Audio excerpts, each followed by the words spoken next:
আমাদের এই বন্ধ থাকা চিনি কল আমরা একদম মন থেকে প্রাণ খুলে আবদারটি তার কাছে করতে চাই। আমরা এই দুর্বৃত্তায়নের বিরুদ্ধে, অন্যায়ের বিরুদ্ধে, মানুষের আর্থিক উন্নতির জন্য চেষ্টা করছি। আর এই চেষ্টা করতে যেই কিন্তু এখানে আসা, ওই যে দেখা যায় কারখানাটা বন্ধ হয়ে আছে, আপনাদের কাছে আসা যেন এই উত্তর বাংলায় আবার কাজের একটা পরিবেশ তৈরি হয়, একটা আড়ম্বর তৈরি হয়, যেন মানুষ তার পেশায় ফিরে যেতে পারে, যেন মানুষ তার পেশা আরো আগায় নিতে পারে, যেন মানুষ তার পেশা নিয়ে গর্ব করতে পারে। ছাত্রছাত্রীরা তাদের যেই অবদান রেখেছেন সেটা যেন আমরা তাদের এই অবদানের যথাযথ স্বীকৃতি দিতে পারি। 2009 থেকে এই 15.5 বছরের ফ্যাসিবাদী শাসনে অসংখ্য শহীদ, গুম হয়ে যাওয়া পরিবার আর নির্যাতিত মানুষের রক্তের উপরে দাঁড়ায় আছি আমরা। এই রক্ত ঋণ তো শোধ করতে লাগবে। এই শ্রমিক, কৃষক, শ্রমজীবী মানুষ, ছাত্ররা যে জীবন দিল, তারা যে অত্যাচারিত হইল, তাদের কাজের ব্যবস্থা করতে হবে না? এই লক্ষ্য নিয়েই এই অন্তর্বর্তীকালীন সরকার চেষ্টা করছে। আমরা বন্ধ কলকারখানা চালু করতে চাই। আমরা চালু করতে চাই ক্রমান্বয়ে সমস্ত বন্ধ কলকারখানা এবং নতুন নতুন যেন উদ্যোগ শুরু হয় সেটার চেষ্টা করতে চাই। আমরা সেই লক্ষ্যেই কাজ করছি। অসংখ্য মানুষ তাদের পেশার থেকে সরে যেতে বাধ্য হয়েছেন। তাদেরকে আবার পেশায় ফিরে আনা, তাদেরকে উন্নত মানের বীজ দেওয়া, তাদেরকে তাদের মজুরি যেন আখের মজুরিটা ঠিকমতো পান এবং যৌক্তিক পান সেটার ব্যবস্থা করা।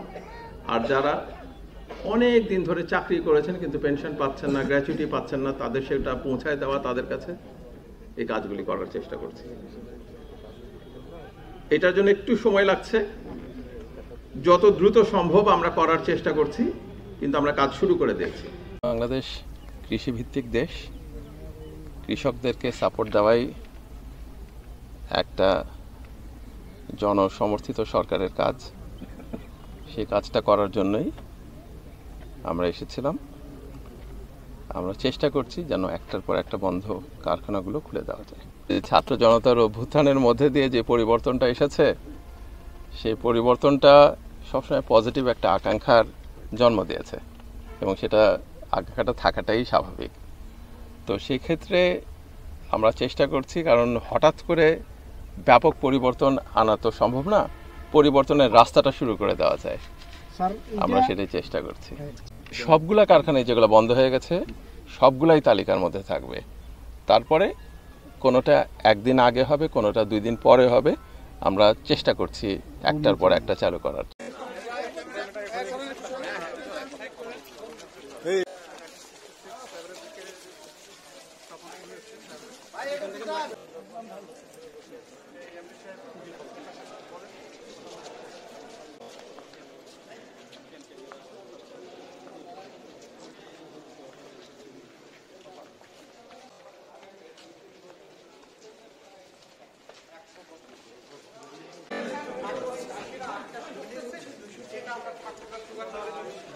পক্ষ থেকে, আমাদের মিল ব্যবস্থার পক্ষ থেকে এবং অত্র জেলার পক্ষ থেকে ঠিক আছে মাননীয় শিল্প ফসলের যে দামের ন্যায্য পাওনা চাষ করে মাঝখানে আখের দাম, আবার এখানে সমতলে চা চাষে শুরু হলো, একটা চার দিকে ঝুঁকে গেছে।